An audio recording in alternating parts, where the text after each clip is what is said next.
authority can be given by a superior person. ஒரு நம்மளை விட எத்தனையோ மடங்கு பவர்ஃபுல்லாக இருக்கிற ஒரு ஆள் authorise to give. Only that person can give. நம்மளுக்கு ஒரு அத்தாரிட்டி கொடுக்க முடியும். இன்றைக்கி அவருடைய பேரை வச்சுக்கிட்டு நம்ம இதோ சர்ப்பங்களையும் தேள்களையும், சர்ப்பங்களும் முன்னால் பாம்பு போட்டால் எல்லாம் ஓடிடுவோம், தேள்களையும் மிதிக்கவும் சத்துருவிட சகல வல்லமைகளையும் மேற்கொள்ளவும். அப்படின்னா this should not, when this sort of promise is given, if we are in the Lord, கர்த்தருக்குள்ளே நம்ம இருந்தோம்னா பிசாசின் இந்த மாதிரி காரியம்லாம் தொடக்கூடாது. இன்றைக்கி ப்ராப்ளம் எங்கே வருதுன்னு கேட்டால் நம்ம கர்த்தருக்குள்ளே இல்லை, தொடுது. ஏன் தொடுது? கர்த்தருக்குள்ளே நம்ம இல்லை. சர்ப்பங்களே, ஏன்னா அவர் கொடுக்குற அத்தாரிட்டி இருக்குது நம்மக்கிட்ட. ஒன்று பயன்படுத்த தெரில, ரெண்டாவது நம்ம கர்த்தரோட இல்லை. அப்போ அதிகாரம் ஒன்றும் சேதப்படுத்த மாட்டது. He is giving a guarantee. பிசாஸ்னால உங்களால் ஒன்றும் செய்ய முடியாது. You know, when I was affected by witchcraft, there is nobody was comforting me. நான் எவ்வளோ பயந்தேன்னு எனக்கு தான் தெரியும், கர்த்தருக்கு தெரியும், பிசாசுக்கு தெரியும், 3 பேருக்கு தெரியும். மிச்சம் யாருக்கு நான் சொன்னாலும் புரியவும் புரியாது. Now I thank God because allowing me to go through that situation, I can anticipate how others can feel. அடுத்தவன் எப்படி ஃபீல் பண்ணுவான் அப்படின்னு சொல்லிட்டு ஒளிஞ்சிக்குவாங்க. I remember I was supposed to go to my farm in Nellore. ட்ரெயினில் ஏறி உட்காந்துட்டு பிசாசு என் காதில் ஓதுறான், இந்த ட்ரெயினில் பாம்பு இருக்குன்னு. ஏன்னா அந்த சமயத்தில் இந்த சூழ்நிலைகள் பயங்கரமாக இருந்துச்சு.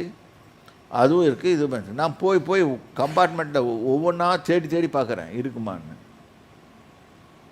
ரிசர்வ் கம்பார்ட்மெண்ட்டில் தான் தேடி பார்க்குறேன். அவன் கேட்டான், டிடிஏ வந்து கேட்டான், எதுக்கு அடிகளில் போய் வைக்கிறேன், என்னத்துக்குனால? இல்லை ஏதோ விட்டுட்டேன் தேடுறேன்னு. அந்த உண்மை கூட சொல்ல முடியல. என்னை பயப்படுறேன் அதனால நான் தேடுறேன்னு கூட சொல்ல முடியல. என்ன சொன்னால் சிரிப்பாங்க. நீ இவ்வளோ பெரிய ஆளாக இருக்கிறியே, இதுக்கான பயப்படுறேன்னு சொல்கிறியே. இன்றைக்கி நம்மளை பார்த்து அப்படி தான் சொல்லுவாங்க. இன்றைக்கி நம்மளுக்கு எந்த வித இதுலேயும் இதாக இருக்கும், ஒரு ஃபியரை பிசாசு கொண்டாடுவான். அது எல்லாருக்கும் வரும். ரெண்டாவது, நம்ம அவனை பார்த்து பயப்பட வேணாம். பயப்பட வேணான்னு சொன்னால் கர்த்தர் நம்மளோட இருக்கணும். ஏன்னா நம்மளுக்கு நல்லா புரிஞ்சுக்கணும், அவர் கொடுத்த அத்தாரிட்டி நம்மக்கிட்ட இருக்குது. If we want to get benefitted, இந்த வசனத்தை பயன்படுத்தணும்னு சொன்னால் நாம் அவருடைய அதிகாரத்தை நாம் பெற்றவர்கள் என்பது உணர்ந்து அதை செயல்படுத்த தெரிஞ்சிருக்கணும். சொல்லிட்டு போயிடலாம். அகெயின் வசனத்தை மனப்பாடமாக சொல்லிட்டு போகிறது easy. when you face with the situation, then it's very difficult. I tell you, once in Indonesia, I would have told you many times. இது கொஞ்சம் ஆச்சரியமாக தான் இருந்துச்சு. they poisoned me. So poison பண்ணும்போது உண்மையாக அது எப்படி இருந்துச்சுன்னா, கர்த்தர் சொல்கிறாரு, அதை எடுத்து வாங்கி குடிச்சிடுன்றாரு. இட்ஸ் ஒரு டெஸ்டிங். அவர் சொல்கிறாரு, அங்கே இருக்கிற பாஸ்டர்லாம் சொல்கிறாங்க நோன்றாங்க. ஆனால் நான் வந்து யார் சொல்கிறதோ இட்ஸ் எ சேலஞ்ச், எடுத்து குடிச்சிட்டேன். அதனால் சொன்னேன், அந்த கட்ஸ் உங்களுக்கு வரணும்னு சொன்னால் ஆவியானவர் உங்களோட, இல்லாட்டி அது உங்களுக்கு வைக்கிறான்னு தெரியும், உங்களுக்கு க்ளோஸ் ஆகிடுவோன்ற ஒரு சின்ன பயம் கூட இருக்கக்கூடாது. இல்லை, அவர் சொல்லிட்டாரு நான் செய்வேன், அது வேற. எனக்கு ஒன்றும் ஆகலை. ஆனால் அந்த ரூமில் எந்த பேயோட உதவியோடு அவன் வச்சானோ, அந்த மந்திரவாதி வச்சானோ, அதுவும் இருந்துச்சு, நானும் இருந்தேன். எல்லாமே பார்த்துட்டு தான் இருந்தாங்க. சைலண்ட்டாக முடிச்சுட்டு, see, when the devil saw me doing this, he got frightened. எனக்கு வச்சவன் பயந்து ஓடிட்டான், கத்திக்கிட்டே ஓடினான். ஆக்சுவலாக that was a killer instinct. அதுதான் நம்மளுக்கு வேணும். சரி, இப்போ 4 பேர் உங்களுக்கு சூனியம் பண்ணுறான், விட்ச்கிராஃப்ட் பண்ணுறான், வூடு, பிளாக் மேஜிக். ஒவ்வொரு இடத்துல இப்போ ஆஃப்ரிக்காவில் போனீங்கன்னா சங்கோமான்ஸ் சொல்லுவாங்க, சொங்கமாஸ்ன்னு சொல்லுவாங்க. சில பேர் ஒவ்வொருத்தர் ஒவ்வொரு மாதிரி பேசுவாங்க. ஆஃப்ரிக்காவில் கொஞ்சம் பயங்கரமாக தான் செய்வாங்க. அந்த மாதிரி செய்யும்போது when you face that kind of thing, அது வரும்போது தெரியும் அந்த அட்டாக் எப்படி இருக்கும்னு சொல்லிட்டு. ஒரு முறை நான் தாய்லாண்டில் I faced lot of darkness. they worship Buddha. இறங்கி என்னுடைய ஹோட்டலில் இறங்கிட்டு நான் போய் சாப்பிட்றதுக்கு நான் போகிறோம். அப்படியே ஆண்டவர் எனக்கு சில டைரக்ஷன் கொடுத்துருக்காரு, அதை செய்ய போனோம். என்னால் செய்ய முடியல. The darkness was so heavy. So ஆண்டவர் நான் சொன்னோன்னே நான் இட் ஹேப்பன் இன் செங்மாய். யார் உங்களுக்கு பேர் உங்களுக்கெல்லாம் தெரியுமா இல்லையான்னு தெரியல. செங்மாய்னு ஒரு பியூட்டிஃபுல் சிட்டி கால் செங்மாய். என்னால் இறங்கி போக முடியல. நான் திருப்பி ரூமுக்கு ஓடே வந்துட்டேன். இந்த மாதிரி சூழ்நிலைகள் நீங்கள் போகலாம், நிறைய பேர் போயிடலாம். அப்போ நான் ஆண்டவர்கிட்ட கேட்டேன், என்ன ஒன்றும் பண்ணுற? அவர் சொல்கிறார், நீ போ, நான் கூட இருக்கிறேன். Then after prayer, I went out.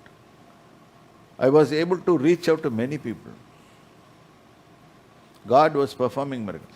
அப்போ why God is giving this authority? ஒன்று, நம்மளுக்கு இந்த அத்தாரிட்டி எதுக்கு கொடுக்குறாரு? சத்தியத்தை சொல்கிறதுக்கு. சும்மா சொன்னால் யாரும் ஏற்றுக்க மாட்டான். அப்போ இந்த மாதிரி காரியங்கள் நடக்கும்போது சத்துருவின் சகல வல்லமைகள் அப்படின்னா அவனுக்கு வல்லமை கொடுக்கப்பட்டிருக்கிறது, இல்லைன்னு சொல்ல முடியாது. அவனுக்கு ஒரு தனி வல்லமை. ஏன்னா you can see him, he is a spirit. He can attack you, he can devour you. சும்மா போய் ரட்சிக்கப்பட்ட உடனே இது இது it cannot be put into act.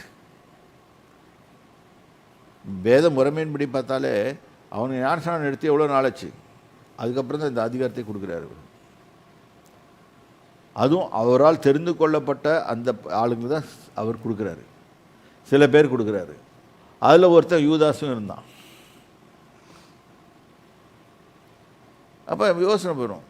இது நாட் ஒன்லி தட், அவங்களோட சேர்ந்து ஒரு நிறைய மக்களுக்கு அது கொஞ்சம் வாசிப்போம்.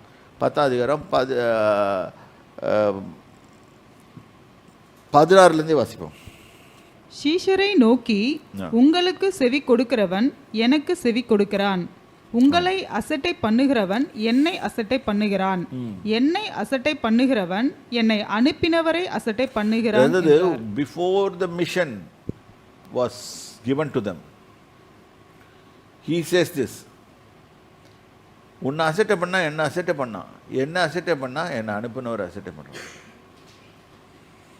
அதாவது அவர் என்ன சொல்கிறாரு, நீ சொல்கிறத கேட்க மாட்டேன் எது பண்ணான்னா அவன் ஸ்ட்ரெயிட்டாக என்ன ஹர்ட் பண்ணுறான் அப்படின்னு கேரண்டி கொடுக்குறாரு. ரெண்டாவது இதையும் சொல்கிறாரு, என்ன அசட்டை பண்ணால் பிதாவாகிய தேவனை அசட்டை பண்ணுகிறான். இதுதான் சொல்லி தான் அனுப்புகிறாரு அவங்கள. யார்? 70 பேர். 11 பேர் உண்டு இல்லை, 12 பேர் உண்டு இல்லை, 70 பேர் மொத்தம்.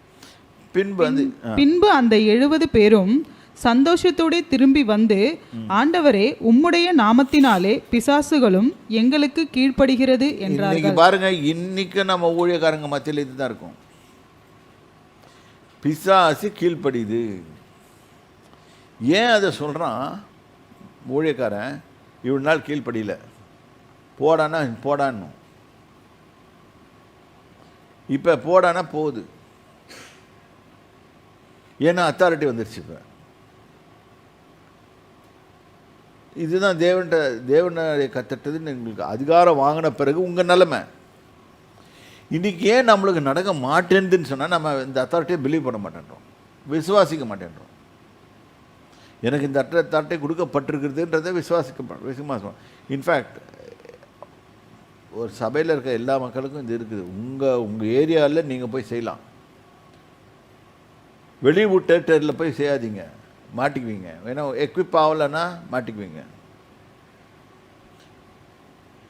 அதனால் ரொம்ப ஞானத்தோடு இந்த வேலையை செய்யணும். அப்போ எனக்கு அத்தாரிட்டி இருக்குது, நான் போய் செய்வேன். ஏனென்றால் என் தேவனாகிய கர்த்தர் என்னோட கூட இருக்கிறார். அவர் சொல்லியிருக்காரு, சாத்தான் மின்னலை போல விழுகிறத கண்டேன். நீங்கள் இது மாதிரி பண்ணால் சாத்தான் மின்னலை போல விழுவான். ஓகே, பிசாசு கீழ்ப்படுகிறது. அப்போ அந்த இயேசு என்ற நாமத்துக்கு அவ்வளோ வல்லமை இருக்குது.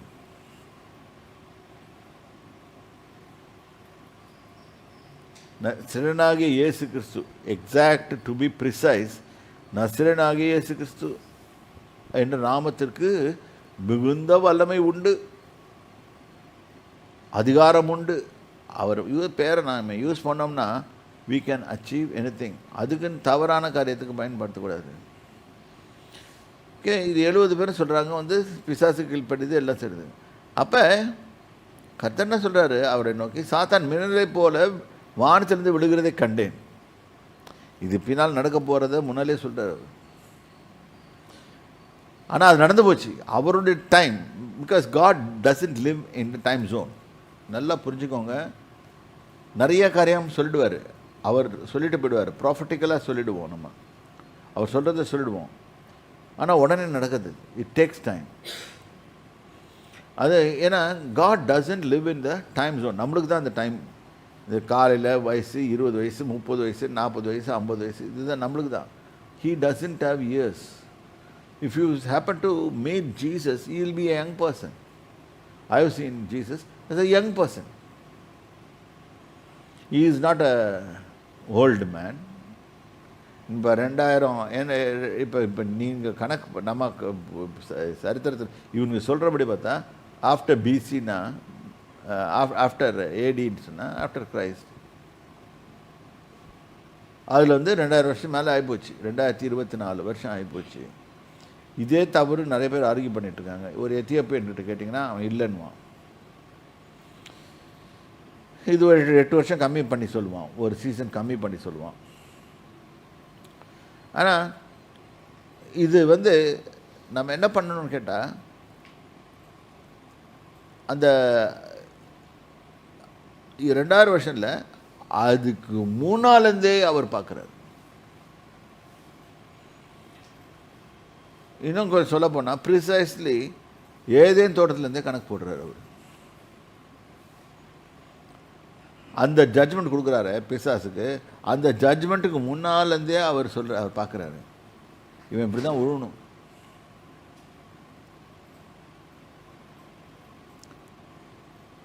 நோக்கி சாத்தான் மின்னலே போன வானத்திலிருந்து விழுகிறதே கண்டேன். அதை ஒரு ப்ராஃபிட்டிக்கலாக இவங்களுக்கு சொல்கிறாங்க. இனிமேல் நடக்க போகுது. அது டப்புன்னு விழுந்துடுறான், பூமியில் வந்து விழுகுது. வெளிப்படுத்தின சிஸ்ட்லையும் போட்டிருக்கு.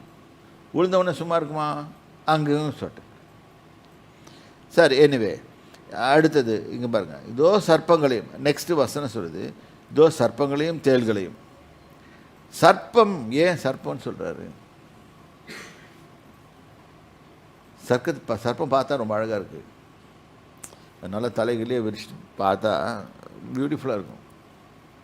அதை அப்படி உங்களுக்கு பிடிக்கலன்னா அது சொல்லாதீங்க. எத்தனை பேர் அதை அப்ரிஷியேட் பண்ணுறாங்க தெரியுமா? நிறைய பேர் அப்ரிஷியேட் பண்ணுறாங்க அந்த சர்ப்பங்கள். ஆனால் தேர் பாய்சனஸ். அதுதான் நம்ம ஏவாள் பாட்டியை காலி பண்ணிச்சு. பிசாசு என்ன பண்ணிச்சு? சர்ப்பம் வேஷம் போட்டு வந்து ஏவாள் பாட்டியை காலி பண்ணிச்சு. இந்த அம்மா வந்து ஈல்டு பண்ணிட்டாங்க. இன்றைக்கும் அதே தான் நடக்குது. இப்போ அது சர்ப்பங்களையும் தேள்களையும், தேள் கொட்டும். எனக்கு தெரிஞ்சு தேள் கொட்டி செத்தவங்க இருக்காங்களான்னு தெரில எனக்கு. ஆனால் வலிக்கும்னு சொல்லுவாங்க. ஏன்னா எனக்கு தெரியாத, அனுபவம் தெரியாது. எனக்கு தேள் கொட்டுறதில்லை. ஆனால் பவுல் அப்போஸ்தலன் இதை பற்றி எழுதுவான். ஏன்னா அவனுக்கு அனுபவம் இருந்துச்சு. ஒரு கொட்டை பிறகு அவன் தூக்கி போட்டு போயிட்டான். அவனை ஒன்றும் செய்யலை. ஸோ சர்ப்பங்களையும் தேள்களையும் மிதிக்கவும் சத்துருவிட சகல வல்லமைகளையும் என்னென்ன உள்ள வச்சுருக்கானோ, witchcraft, voodoo, black magic, white magic, grey magic, pepper magic, அப்புறம் இன்னும் அது இல்லாமல் வேறு இதுங்கெல்லாம் வேறு வச்சுருந்தா கூட எல்லா வித ட்ரிக்ஸையும்